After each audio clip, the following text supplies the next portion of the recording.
అవే కష్టాలు అంతే ఇబ్బందులు. రోజులు గడుస్తున్నా తెలంగాణ రైతుల యూరియా వెతలు మాత్రం తీరడం లేదు. చాలా చోట్ల పెద్ద పెద్ద క్యూ లైన్లు, రోడ్డెక్కి ఆందోళన చేస్తున్న అన్నదాతల బాధలు సర్వసాధారణంగా మారుతున్నాయి. తెలంగాణలో రైతుల యూరియా కష్టాలు కొనసాగుతున్నాయి. అనేక చోట్ల యూరియా కోసం క్యూ లైన్లలో బారులు తీరిన రైతులు తమకు ఎప్పుడు యూరియా దొరుకుతుందా అని కళ్ళు కాయలు కాచేలా ఎదురు చూస్తున్నారు. పలుచోట్ల యూరియా స్టాక్ లేకపోవడంతో ఆగ్రహం చెందిన అన్నదాతలు ఎరువులు కావాలంటూ రోడ్డెక్కి ఆందోళనలకు దిగుతున్నారు. హుస్నాబాద్ లో యూరియా కోసం రైతులు చేపట్టిన ఆందోళన ఉద్రిక్తంగా మారింది. మంత్రి పొన్నం క్యాంప్ ఆఫీస్ ముట్టడికి ప్రయత్నించారు రైతులు. వారిని పోలీసులు అడ్డుకున్నారు. ఈ క్రమంలో తోపులాట జరిగింది.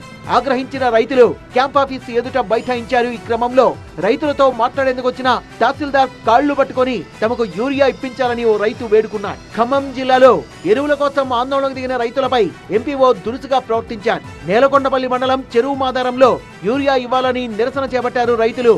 వారిపై ఎంపీఓ శివకుమార్ ఆగ్రహం వ్యక్తం చేస్తూ రైతుల్ని కార్యాలయం నుంచి బయటకు నెట్టేశారు.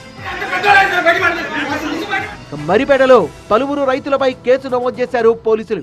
నిన్న యూరియా కోసం మరిపేట సొసైటీ దగ్గర ఆందోళనకు దిగిన రైతులు గేట్లు దూకి యూరియా బస్తాల్ని తీసుకెళ్లారు. సొసైటీ నిర్వాహకుల ఫిర్యాదుతో రైతులపై పోలీసులు కేసు నమోదు చేశారు.